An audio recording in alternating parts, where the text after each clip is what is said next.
Hello, ladies and gentlemen. Asgai here. I'm going to be commentating for the South America Finals. This is a post recording. Sorry, this is a post live recording. I did miss out on the first battle for Game versus TripleA in the lower bracket. Right now we have Game banning out Constantinopolis and TripleA banning out Wallfort. Game choosing Valley Fortress to attack and TripleA going to attack Highland Fjord.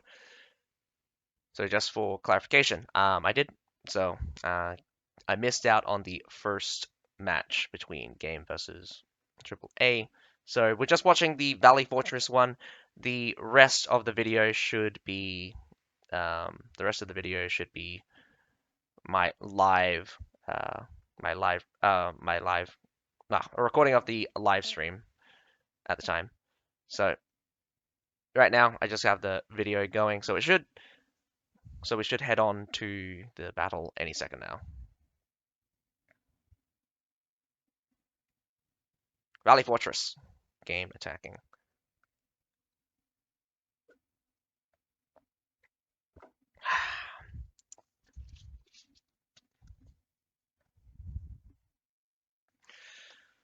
I keep wondering why Valley Fortress is so popular for South America to attack. Seems to have a lot of success, actually.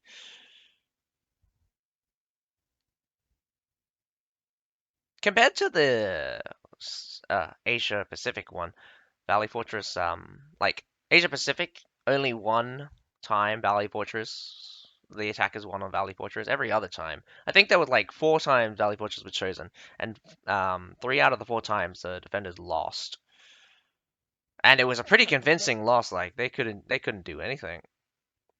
But in this case, South America has gotten more successes than losses here at Valley Fortress, and even if they did lose, they would lose at the base point. Looking at a lot of short swords for both sides.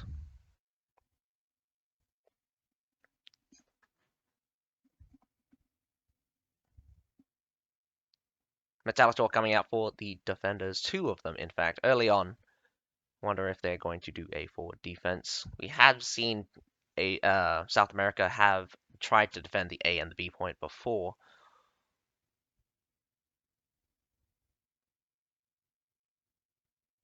This is a good setup. Again, you shouldn't really necessarily bring out your surf units if you don't need to. The 3 surf units probably going to go for the 3 siege weapons. The battering ram not at risk at being destroyed, so you don't need to bring Metallitors for the battering ram. You can just push it with any regular unit. Well, besides Fortibraccios, because Fortibraccios cannot push siege weapons. And we're off. Here we go. It's going to be pretty standard for the beginning. Having a quick look, we've got some Iron Pagodas coming out for AAA. Only 3 cavalry.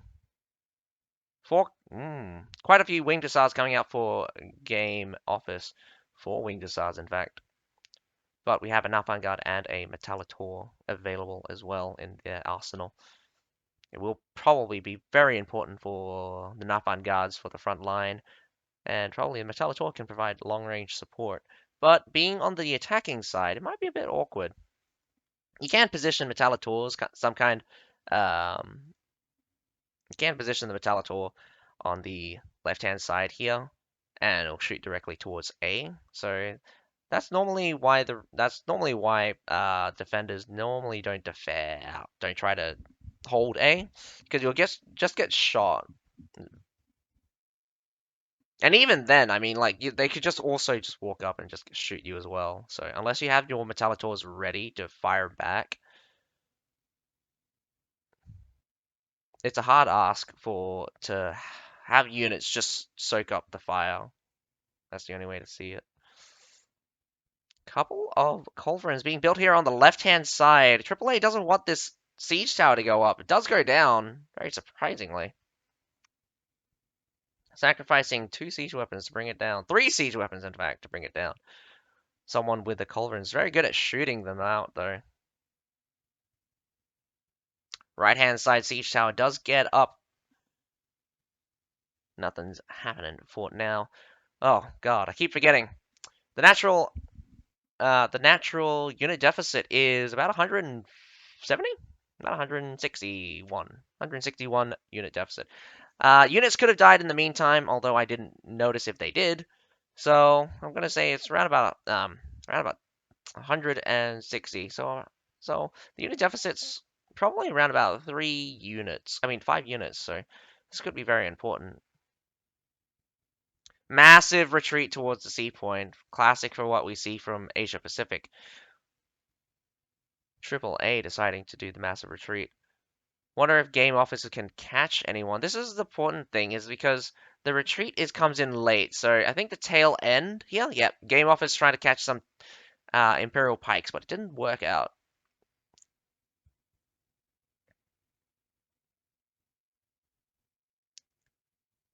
They'll capture the. Ooh, wait. Here on the other gate here, does look like maybe someone dies. Yep. Yep. One kill. They got one kill. But they will be wounded, so I mean, they won't be at that post straight away. I believe it was an Imperial Pike that tried to run. Normally, if you plan to leave earlier, normally if you plan to just leave the outer section, you leave earlier. Avoid the avoid the chance of the enemy chasing you. Unless it's a bait. Sometimes it's a bait. Metallators shooting down the stairs. Very common to see from the supply point down the stairs. But both Metallators being deployed onto the supply point could give Game Office a good opportunity to kill them with mortars. Have seen mortars be deployed on the shoot at the supply point very commonly.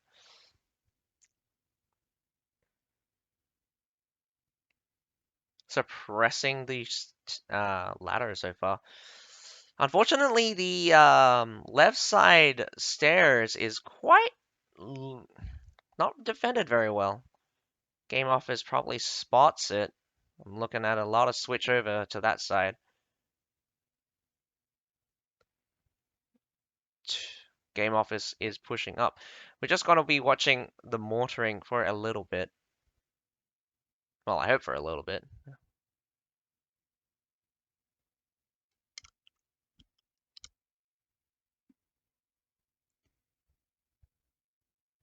Taking a beating for free is always. Oh, nice dodge by the Imperial Pikes. Probably saw it come in. Winged Hussars being deployed. We got Game Office moving up just through the south stairs. Very heavily, in fact. Metallators shooting straight down, tanking. All of those units just takes a huge shot here. Unfortunately, we have Winged Hussars, first charge of the game. Major engagement, C point getting captured, but charging onwards towards the supply point. It's going to be a swarm. Really need that Forte to hold strong. Imperial Pike March is coming out, so it will stop them. Nafan Guards coming out from the side. Good stop here.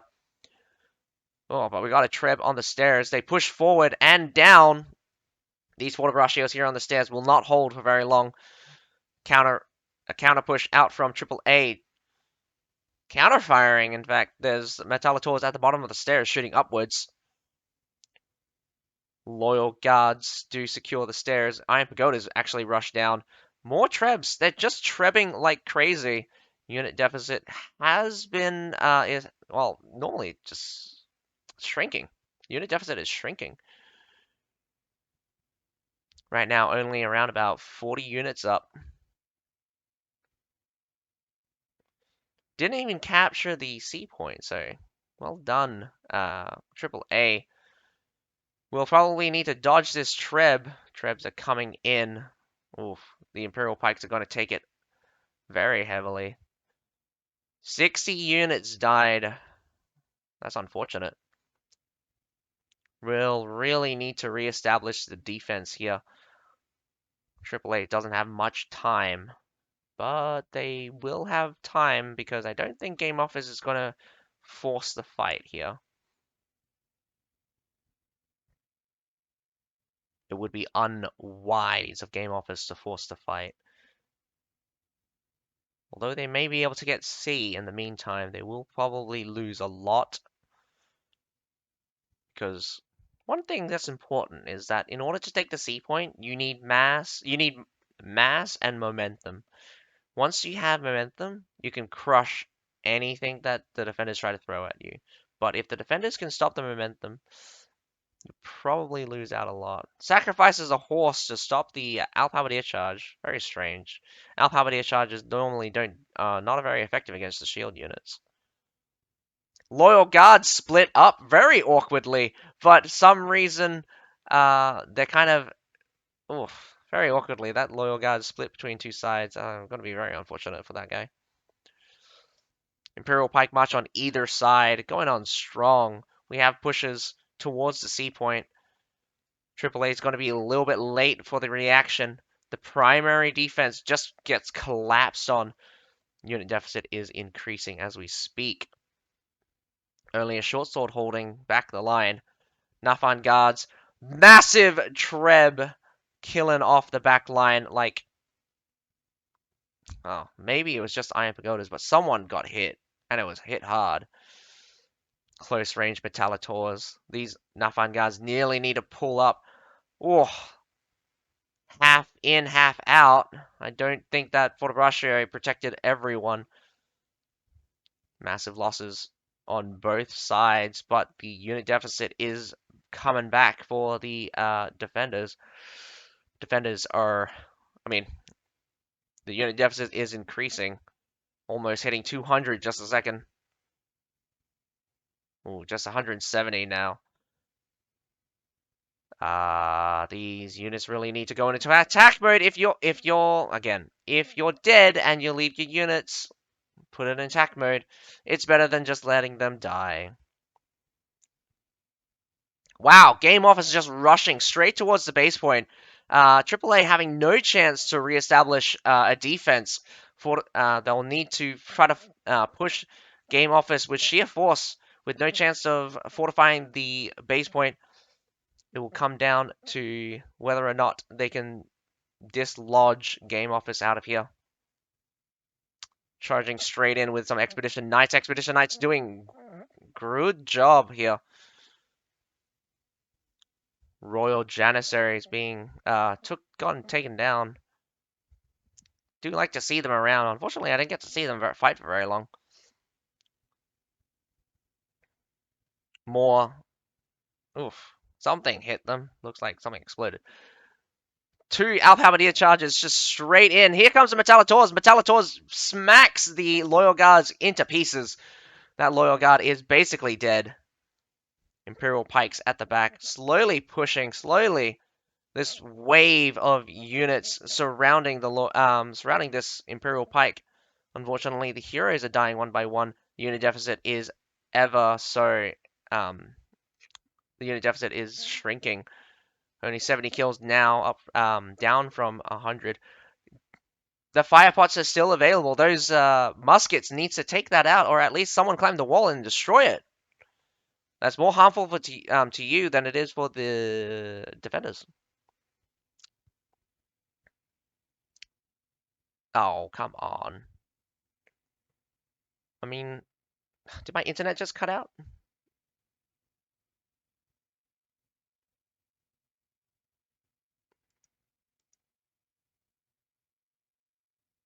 Wow, I'm like, this is a recording of it, and I'm getting problems.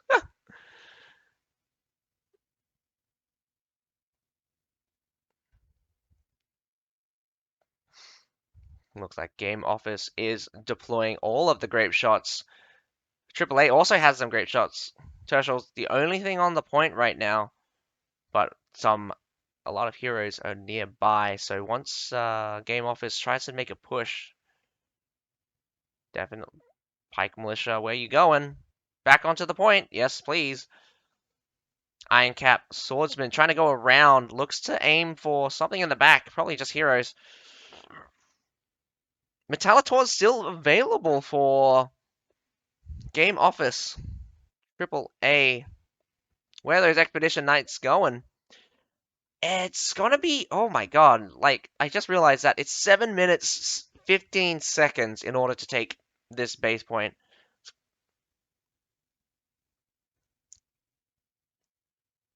But looking at the quality of the units, AAA might be able to push GameOffice out one more time, taking heavy hits here from the Thunderstruck.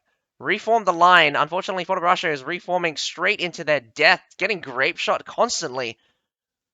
Loyal Guards don't reform the line when you brace them, and instead just brace on the spot. Need to take out those grape shots. One down goes down, but unfortunately, this longsword might go down. Oh, he lives! Ah, this musket's going straight for him, but he doesn't finish him off. With barely any units left on the base point, we got an Imperial Pike March to finish off. Where's the reinforcements? You have 170 units each, but only 9 heroes for the defenders. Grape shots are being super annoying. We have so many grape shots, a fourth one being deployed. Actually, I take that back. There was 6 of them, six grape shots being deployed. Just 2 of them just CBL just wipes off 2 AAA heroes just now. And there goes the first battle. GameOffice winning the attack. A very hard defense there at the base point. It was just all about those grape shots doing massive work against AAA. The hero is just dying constantly.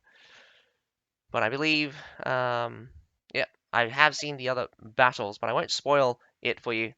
So, this is the end of the recording. So the rest of it is the live. So it is the live stream. So it's the record of the live stream. So I'll catch you guys. Well, uh, thanks for watching. I hope you guys are entertained for the rest of the video. Your recording ends now. So yeah, I'm your host. That's okay. Hope you guys enjoy. So this is the second battle between GameOffice versus AAA.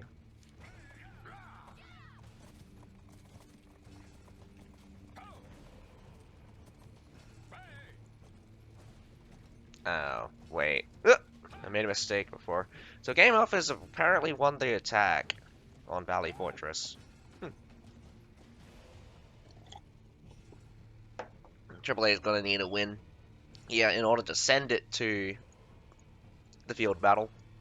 Otherwise, if they lose this attack, they lose the lower bracket. And GameOffice gets to rematch against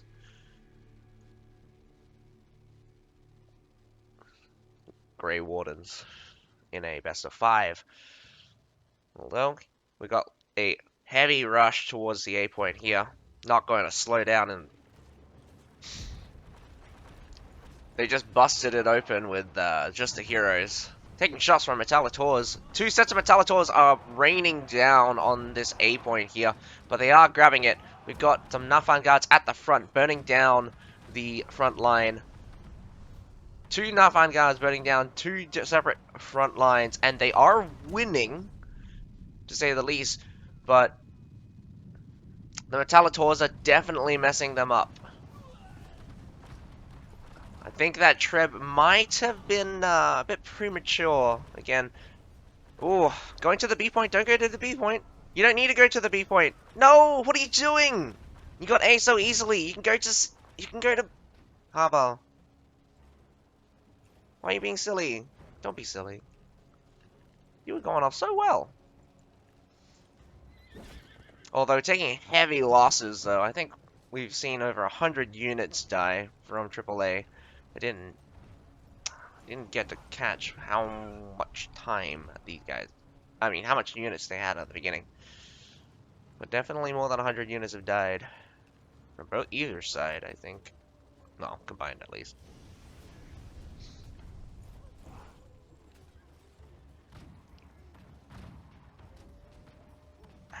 They're going to be a bit silly if they're going to try to push through this tiny gate here. And I'll be honest with you. Pushing on the B side is It's so silly. There's no point to go to B-side. B-side's like the worst side to push. But if they actually can break through... Like, this is the funny thing. Is GameOffice expected them to go to Harbor? So they've all set up on the other side. So is this like a... Oh no, the Alphabetiers actually smacks the Imperial Pikes really hard there. Doesn't actually kill them. Here comes all of the cavalry though. Is AAA just doing like a full-on, doing like a super move here? Tundra Humans coming through the side, finishes up the Forte just then. But Imperial Pikes is holding the line. I don't know how long it's going to last though. Tundra Humans are not going down in the slightest. We needed those Imperial Pikes to stay on the front, but they're getting pushed out by Loyal Guards. Crazy losses. We've lost 200 units since they've gotten... 300 units since they've gotten towards the B point.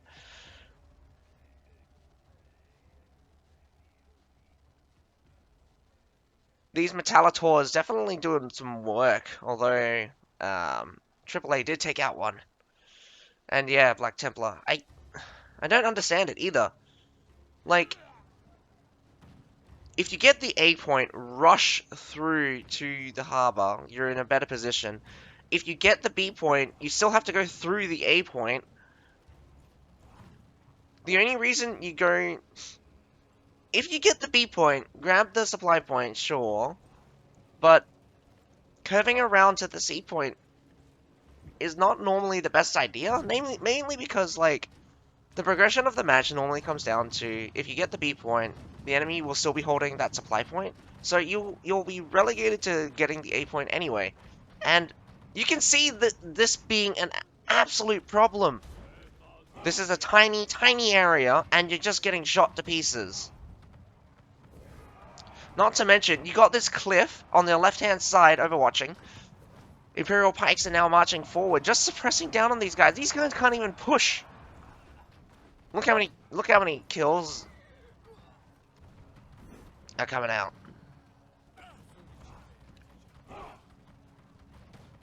We're moving, surpassing. Well, we're almost at 300 unit deficit. Like, AAA is not gonna have a chance on the B side. That Treb not gonna hit anyone. Gonna be blocked by this fence here. Gonna be blocked by the house. Well, maybe I spoke too soon. Yeah, but that Fort of Russia was gonna stay untouched.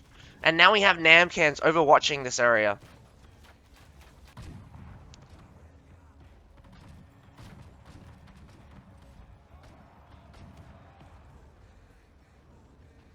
In fact, even GameOffice is sallying forward, planning to chase down the AAA. I would say they would be idiotic to try a third time, but maybe third time's a charm. Finally, someone's gone to the harbor. Unfortunately, GameOffice is feeling confident and going to intercept.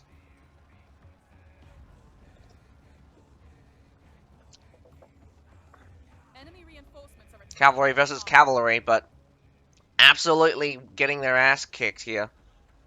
AAA loses their Tundra Humans against the Tundra Humans of the GameOffice, but the Tundra Humans at the harbor seems to be coming to clean up. Two guys just spawned in with Tundra Humans chasing this spawn guy. I mean, Lord W. No. It was Spawn.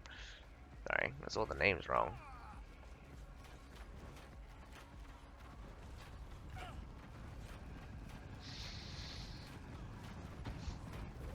Oof. Unfortunately, Tundra Humans still making a mess of the back line, or just like everything so far. The free spawn may be giving them a little bit of an advantage. Loyal Guards are blocking the right side stairs right now. Loyal Guards moving on to the left side. Hopefully they can block it. No, they're going to let a Fort of Russia down. Just short swords are delaying. Not going to be good if those short swords can break those lines. But that left side stairs is still holding strong. We got TripleA actually clearing up that side. They can move these loyal guards now. Why move up? Well, I mean, actually that's not a bad idea. Iron Pagodas are the ones holding the line here. Does need to take out that grape shot, otherwise it's going to be very painful. Take it down. Good job, AAA.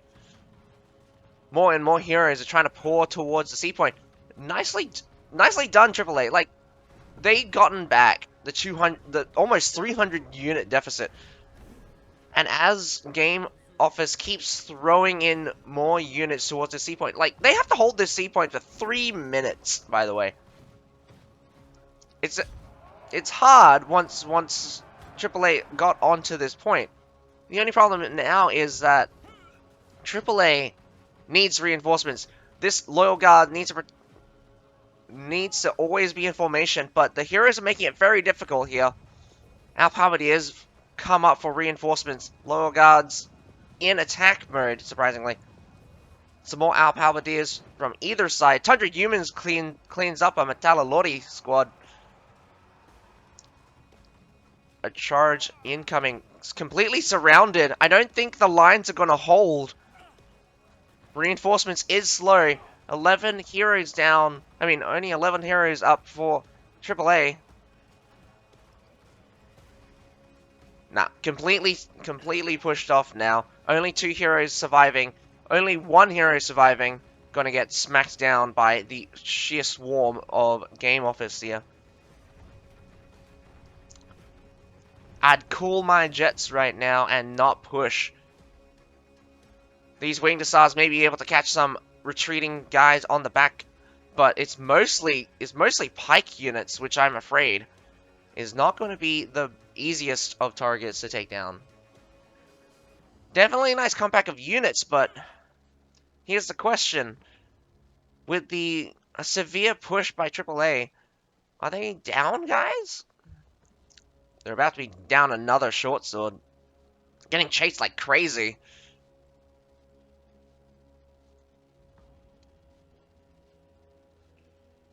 Surprisingly,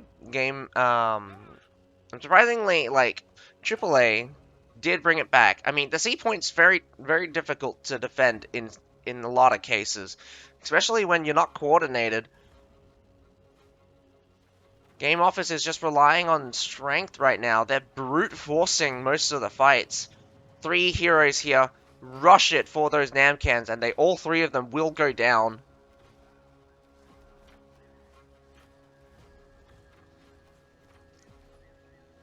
I think the final fight for the units will be happening at C and early on, so it might come down to a death match at the base point.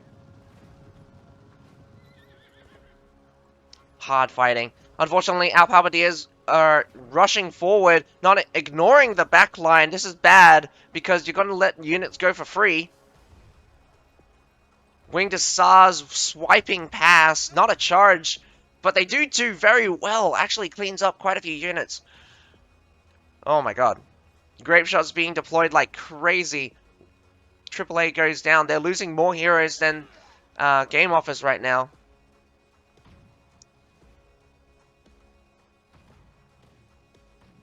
But plenty of grape shots incoming.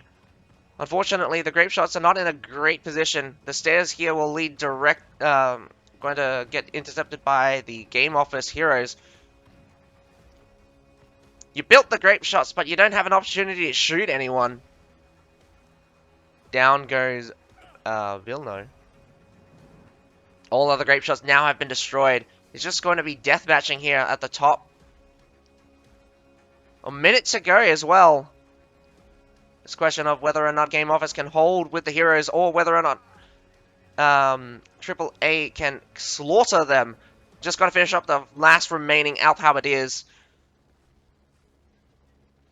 The Metallolori is incoming very shortly. The heroes are not going down. GameOffice is actually gaining hero advantage here on the point. Less than 30 seconds to go. With very low kill potential for coming out from TripleA, I don't think TripleA is going to be able to get the C point. Again, they're trying to build grape shots, but if their front line keeps breaking down, again, if three people are building grape shots in the back, you're losing hero advantage at the front. That means your front line's getting collapsed on. And even if you build the grape shot, one of the you have so many of the heroes free to just destroy it. 4 to like 10 here on the C point, and it's already too late.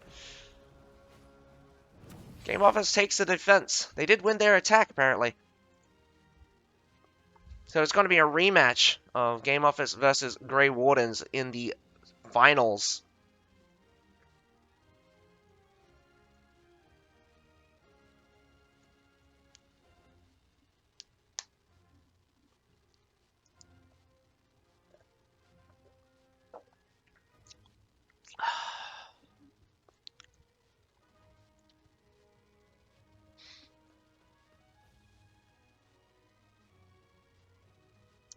That's the thing.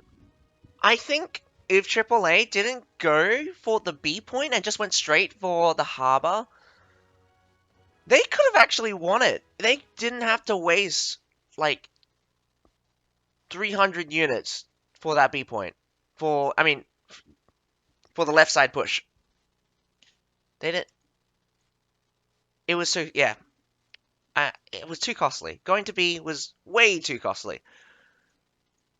They had after the A point, they had only about 140 unit deficit.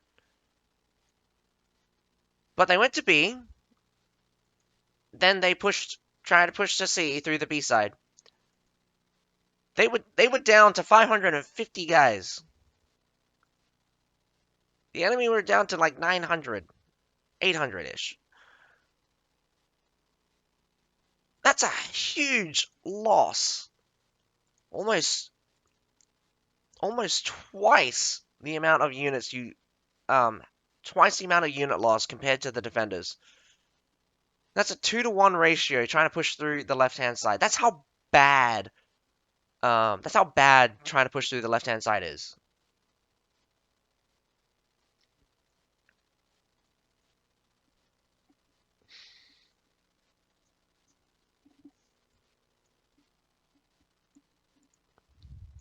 Just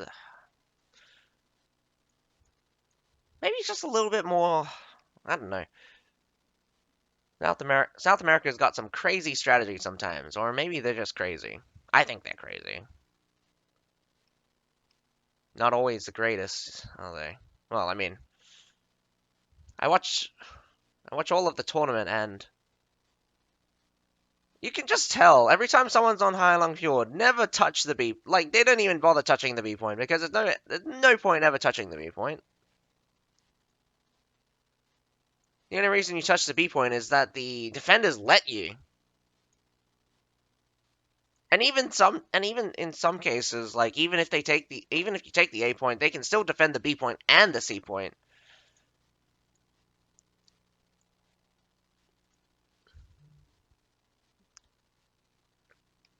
Not to mention, the left side is super difficult to treb.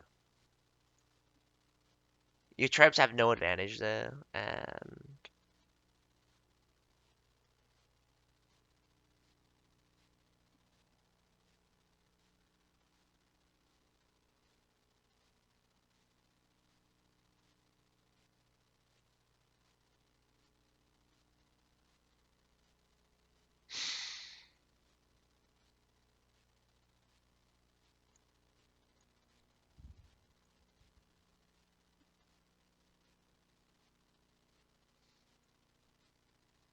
if they just switch to the B side.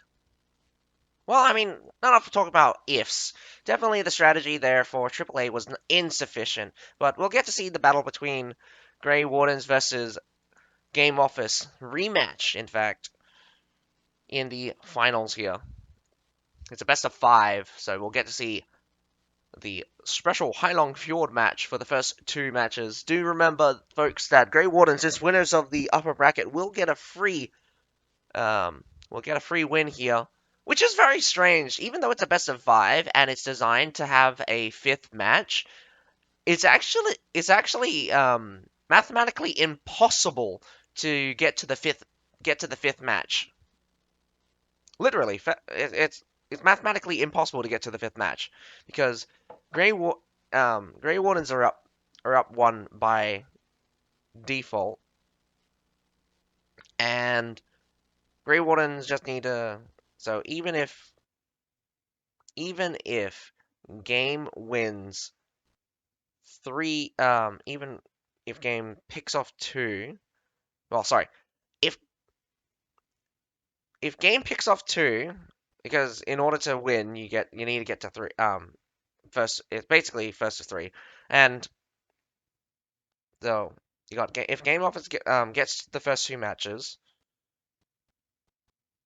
um, and Grey Warden get the first two matches, gets two matches each. If both teams get two matches each, Grey Wardens will win automatically because just from the sheer fact that they have an extra point, so they've won. They've already won.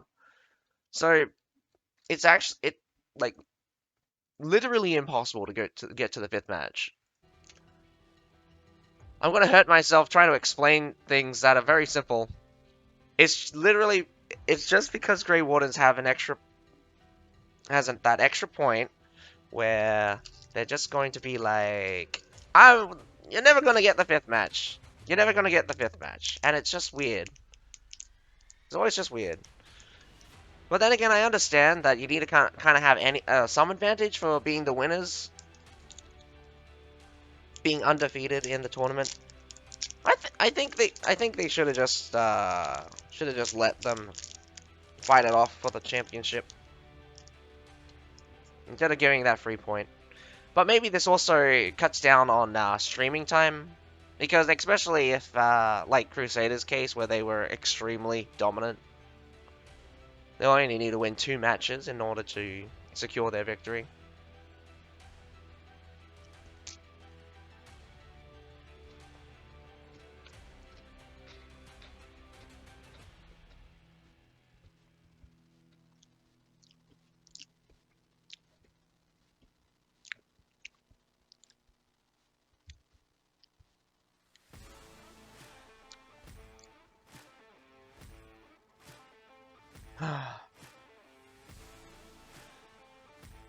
I need to relax.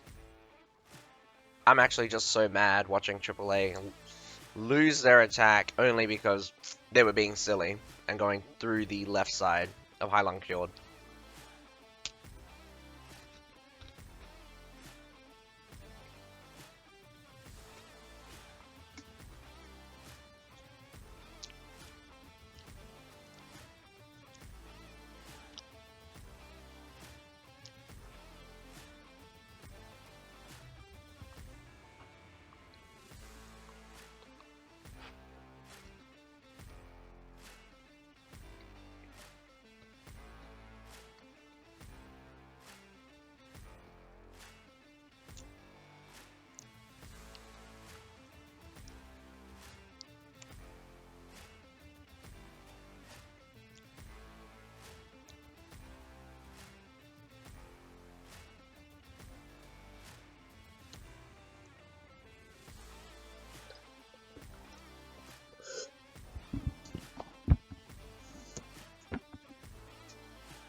Thanks, RX.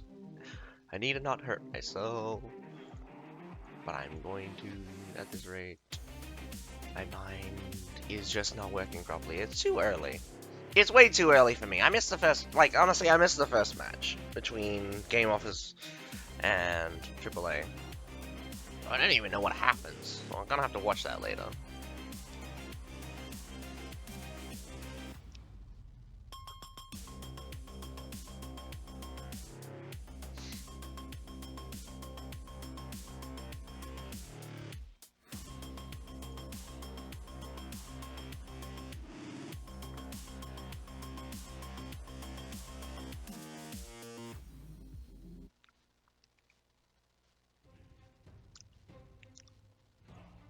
The new pike. People said it's gonna be OP. I don't think so.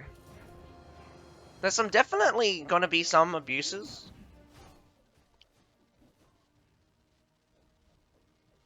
The main thing that's probably gonna be the biggest abuse is the cooldown. Because if all three skills share cooldown, I don't see the skills having a very long cooldown. So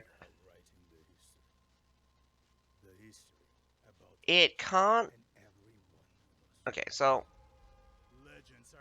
the class itself only has 3 basic skills and 2 ultimates. The 2 ultimates just is the only change you can do with the skills. But all three of the skills have 3 parts to it. But you have to also remember that the 3 skills cannot be chained one after the other in a fashion where you get 6 moves in conjunction. No, the 3 skills can only be used 3 times.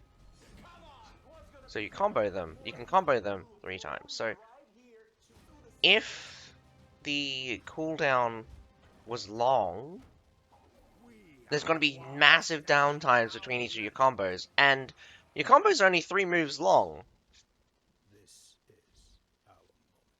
To put it into perspective, with Valor from Longsword is 3 moves long. And it has like a 20-second cooldown. Okay, I'll be back in a second. I'll continue my thoughts on the pike theory, but I don't think it's going to be OP. Well, I don't think it's not going to be. Well, I think it's not going to be OP mainly because I haven't seen the damage numbers yet. If I see the damage numbers, then I can theorize whether or not it's going to be OP. But also the cooldown. Cooldown has to be extraordinarily low.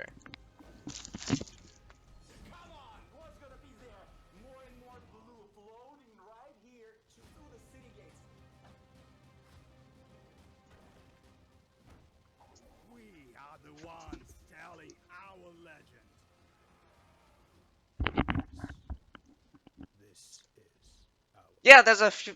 Oh, wait, I haven't uploaded yet. Ah, sorry, I totally forgot to upload that damn thing. Yeah, there is a video. I haven't uploaded it yet. I'll post it to, I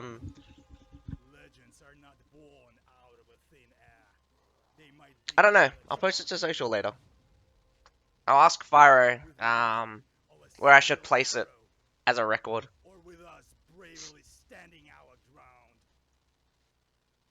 Otherwise, you can probably yank the video from Fyro's stream.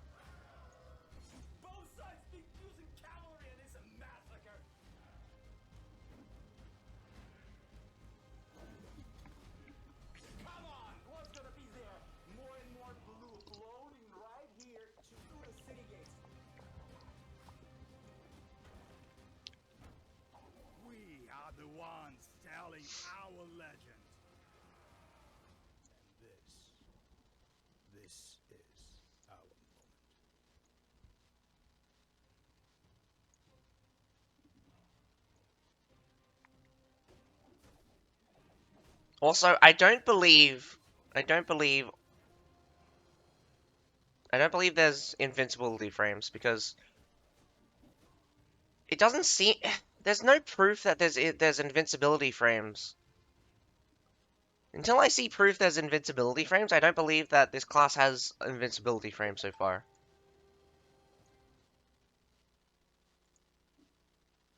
If it does have quite a few invincibility frames, it's going to be OP. Because any invincibility frames is OP.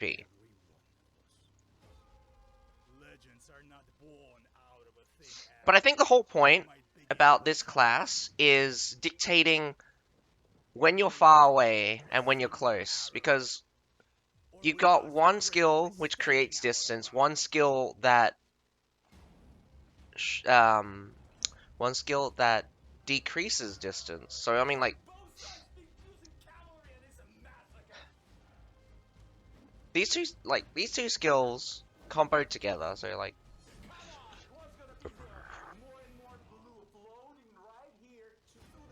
Actually, that would make no sense.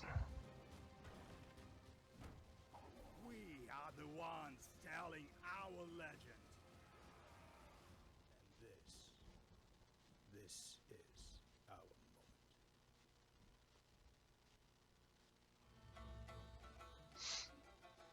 moment. Ooh, I've never seen this one before. Ah, I take that back. I've seen this one before. This is, oh, I haven't seen that ending. Maybe I didn't watch the video for the entire duration. It's not a chokehold, actually. Okay, so, hang on, you'll watch, did we, that one there? That's actually, that's hidden, oh, wait, no, that's not hidden dragon. So, that's, I think what that one is Soaring Cloud's, victory skill. So, the description of it is using skill after victory, and this is the Soaring Cloud.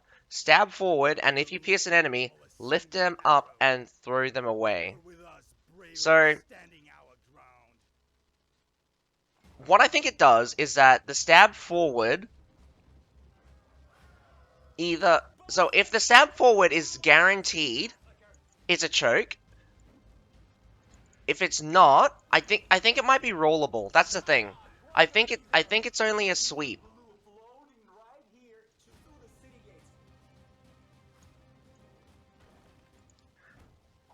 It's a type of knockdown that I've never seen before, so maybe it is a choke. It could be a choke.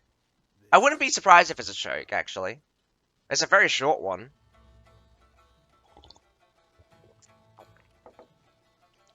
But no, it's not a choke ultimate, so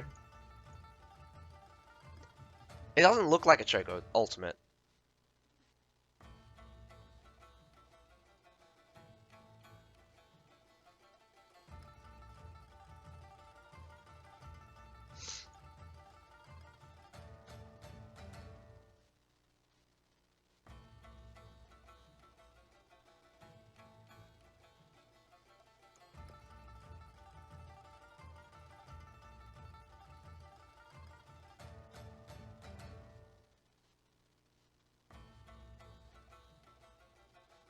They're replaying this short video over and over again. It would be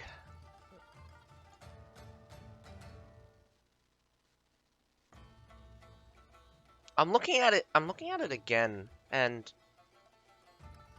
this class might actually have really good chase potential.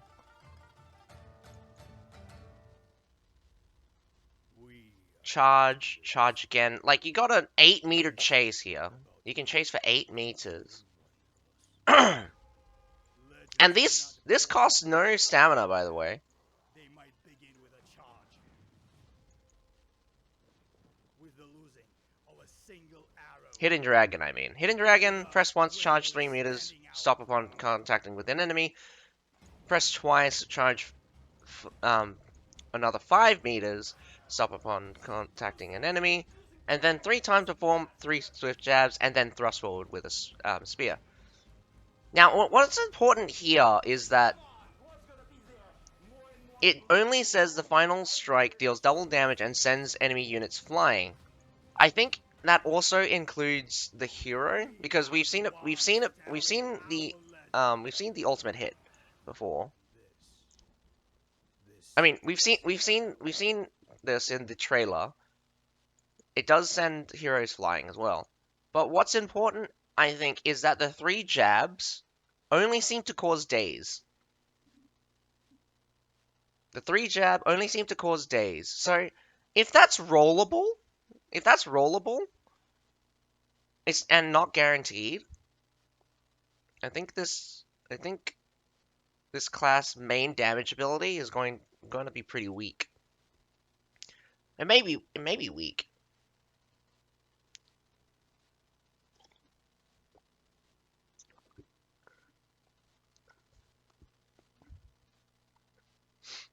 one of the most important things I've noticed when watching the skills from this Pike class is that it's got no sweeping skills. No skills where it just absolutely sweeps the heck out of the enemies.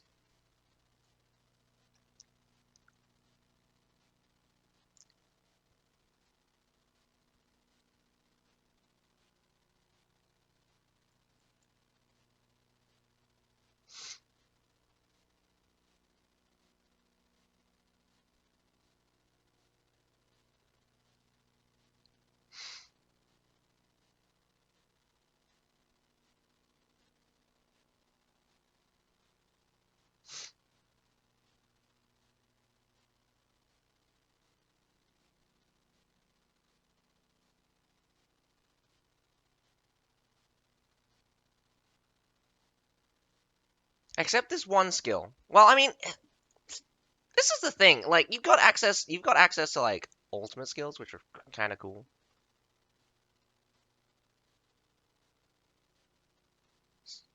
So essentially, this class has access to 4 different ultimates. Well, I think the pike will. I think the pike damage will average, but have good control in 1v1s. I wouldn't be surprised if it has. I don't think it's gonna have. I don't think it's gonna have good control, as in it can CC the other class. I think in a 1v1, the pike will have a lot of options. A lot of options, and it'll be very difficult to play against.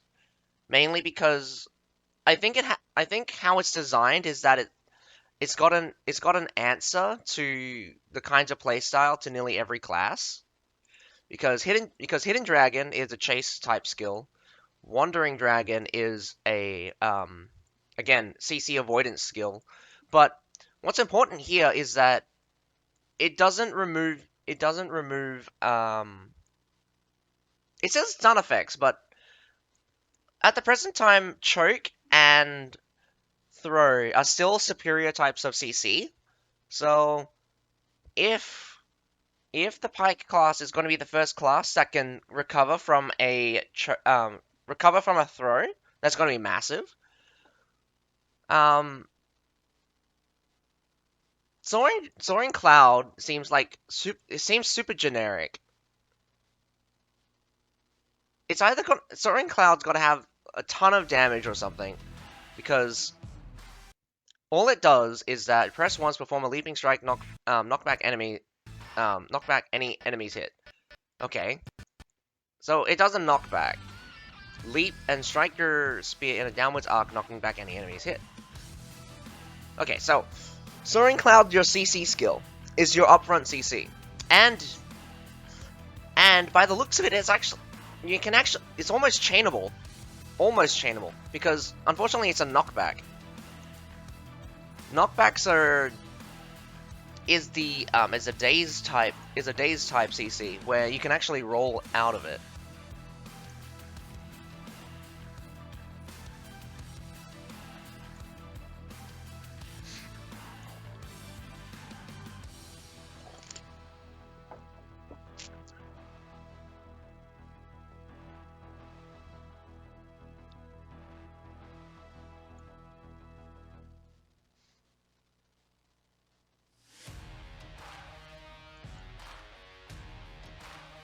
Hmm.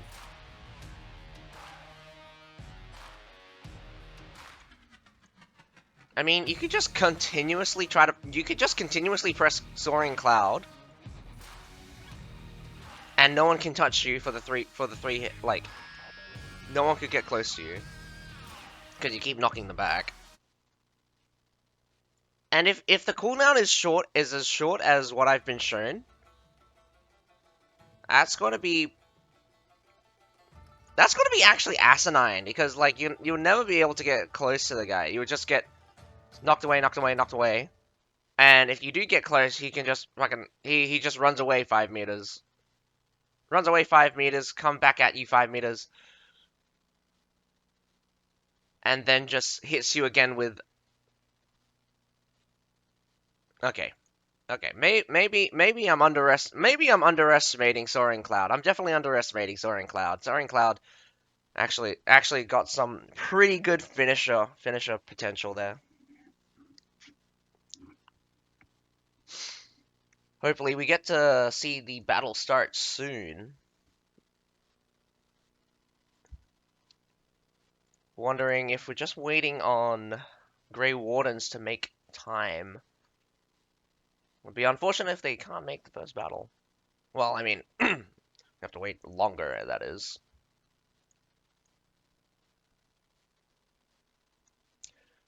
I'm gonna definitely play the Pike class the moment it comes out,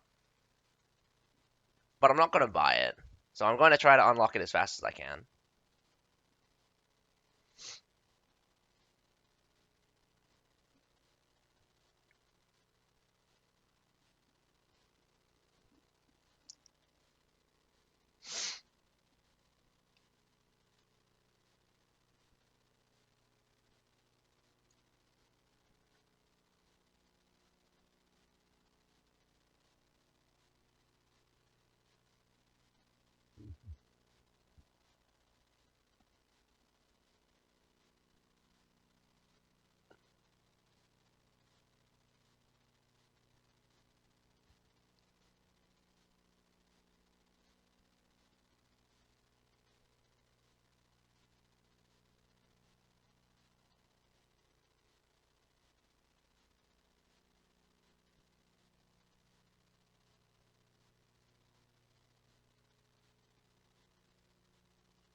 So the two battles at Heilung Fjord is about to begin. I don't know who's attacking first, but I think the winners might be attacking first. Grey Wardens versus GameOffice on Heilung Fjord.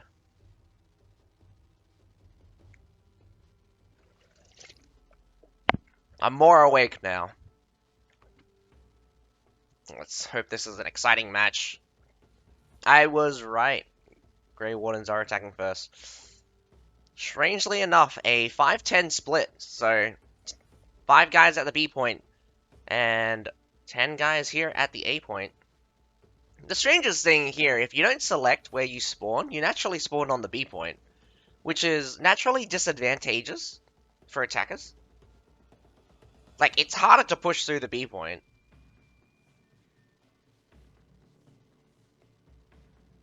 Or maybe that's a lie. It's actually easier to push through the B point. It's just costly. Mainly because the reinforcements can come in faster.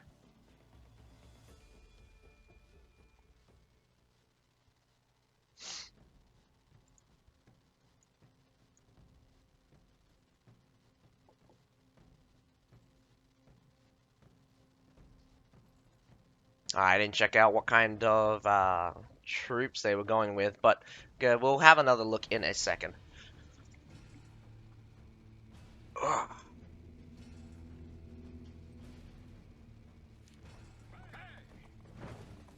Hmm. Grey One is not choosing to bring any Nalfan guards, interestingly enough. We got one Nafan guards and two Metallators coming out for GameOffice. So Metallators will definitely be a classic setup. Probably do exactly what they did to TripleA. What they're going to do to Grey Wardens, but Grey Wardens is doing a split push here. Does look like GameOffice matches them in terms of numbers. Whether or not that was planned or predicted. 5 guys here on the B side, 5 guys here facing off against each other, while 10 guys here on the main gate. I mean, at the other side, B point. They do take down the wall. Yeah. A side wall goes down. We got nothing, not much action elsewhere. Not much action elsewhere. Strange Treb. I don't know why he wasted Treb like that. He's just trying to hit a hero here. Actually, there's a Imperial Javelineer. I think they were trying to get rid of that. Although it's still a very bad Treb. Easily dodgeable as well.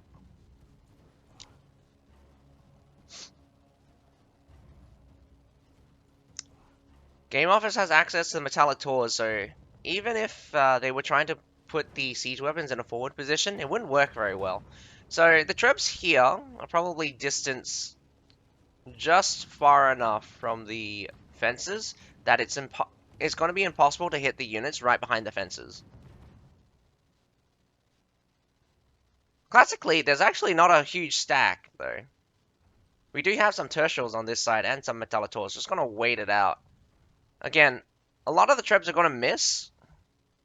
I think GameOffice does know where all of the, like, classic protection sections are. You just basically got to stand behind any of the fences and you're fine.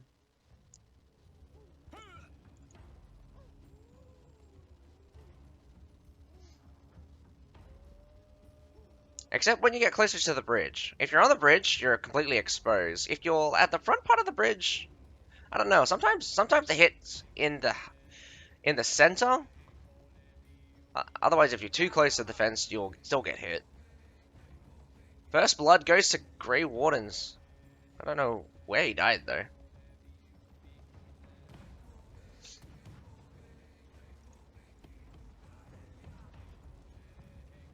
Grey Wardens taking this slow and steady. Does mean that a return kill there.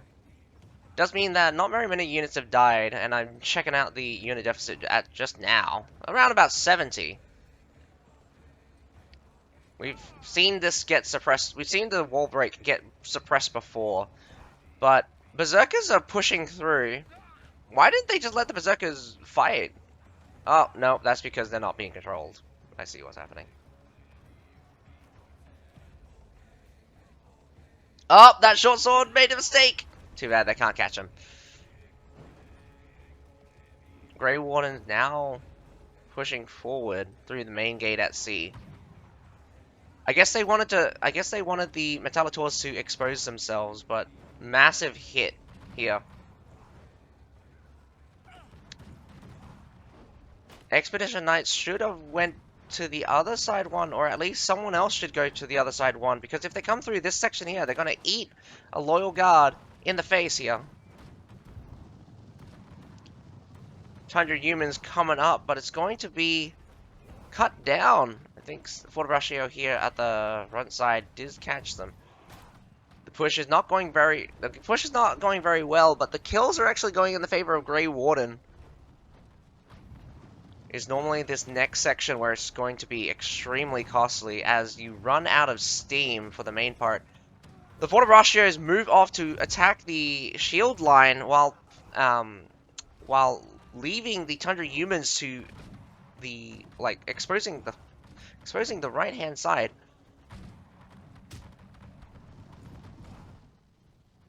They were up slightly, now they're down again.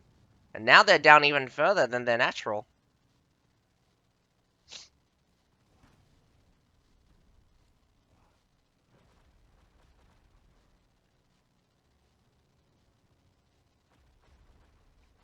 It's going to be a bit of a struggle. I said this before, that what really matters about the A point is about speed and momentum. They came in too slowly. They came in way too slowly, and they had opportunity. They had an Expedition Knight poised at the wrong section. You have Expedition Knights go between the grey and the blue tent. If anyone moves past there, just come up behind them and smack them. You saw those loyal guards. They went around. And even if you're gonna get sandwiched, the whole point is that you're distracting both sides. You come in behind. That means the guys at the front will start pushing in. So you slap the front line units. It's a fine sacrifice there. If the Expedition Knights just wanted to sacrifice themselves.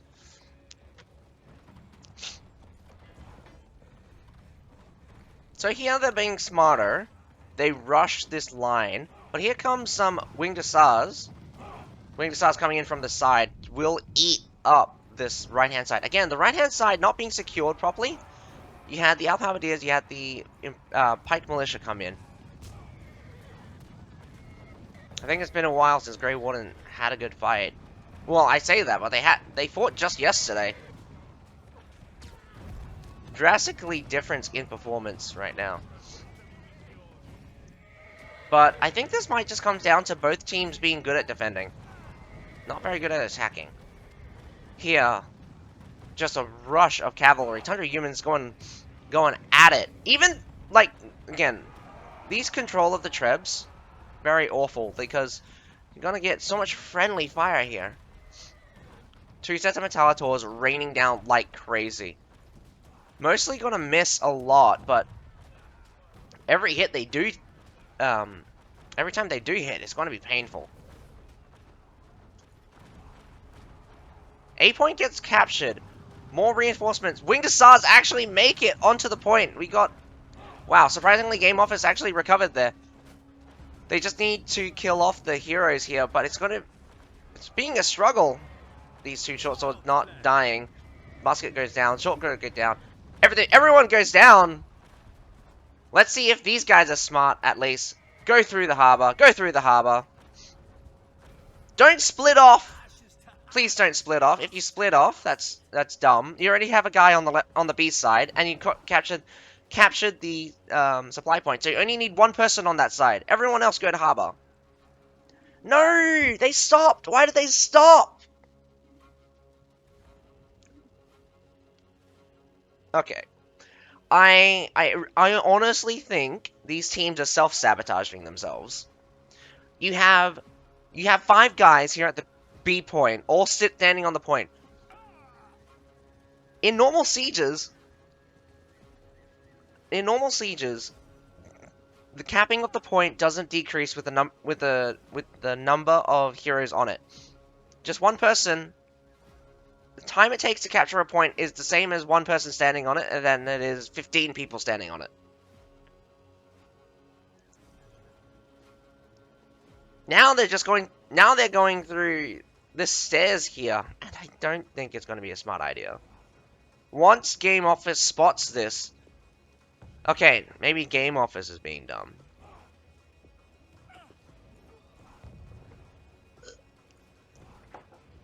Because that barricade here protects them from so many Trebs. Unfortunately, they actually dodge a couple of Trebs. They moved forward just as they got Treb.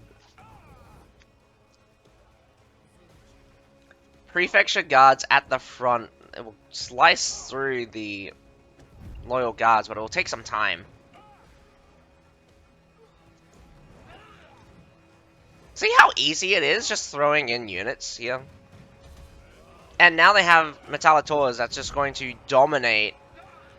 Nah, Alpha Halberdiers straight into Fort Brasherie. Fort Brasherie just murders them. With the Pike Militia, stun on brace, this is like a triple secure. Loyal guards in the front to tank. Fort Brasheries to outrange everything. So any charging units will get instantly murked. And you have Pike Militia. Stun on brace is OP. Nah. Walk straight into death here. It's a kill box. It's a nice bunker formation. I don't know why the loyal guards keep moving forward like this. Loyal guard moving forward like this is is unoptimal, but I guess that's what happens.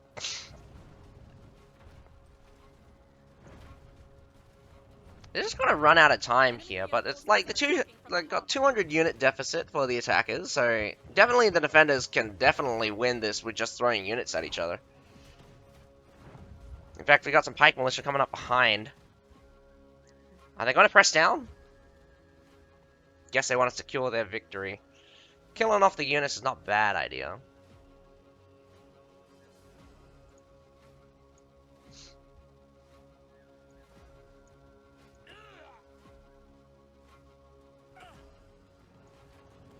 Child's play.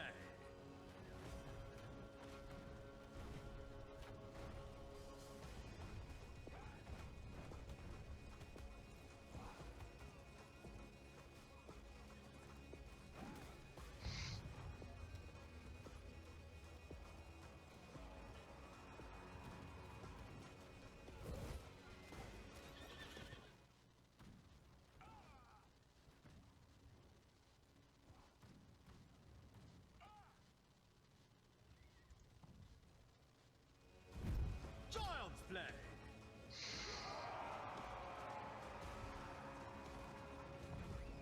With less than a minute and a half to go, I don't think...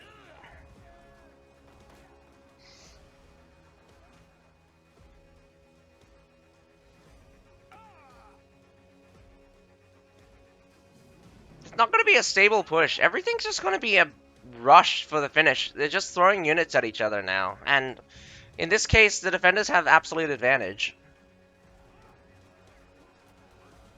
Not to mention, the quality of units have plummeted for Grey Wardens. Less than a minute to go now. One of their short sword guys are about to die. And you also only have 9 heroes compared to the 12 from the defender's side.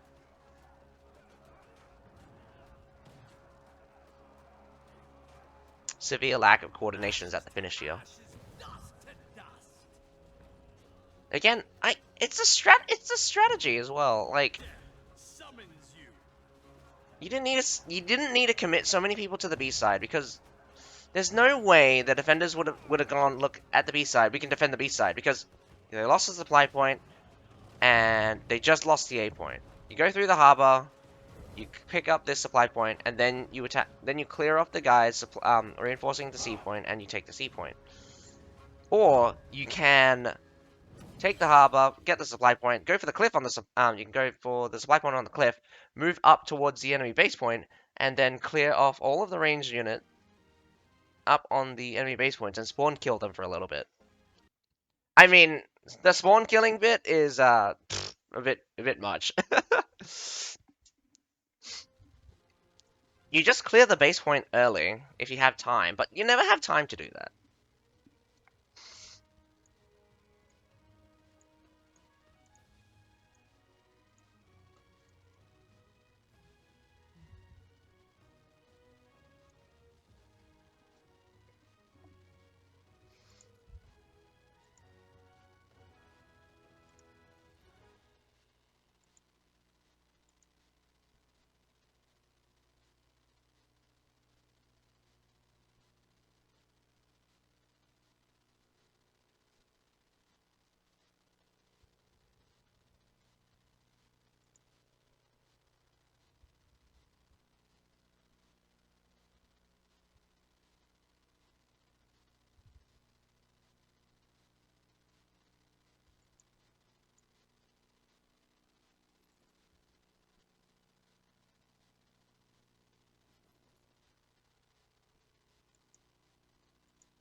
Well, Twitch drops have ended. There's none. Well, it's not that there's none. It's just that the last set of Twitch drops is for my.com only. So I don't know what to do with that. Hey, don't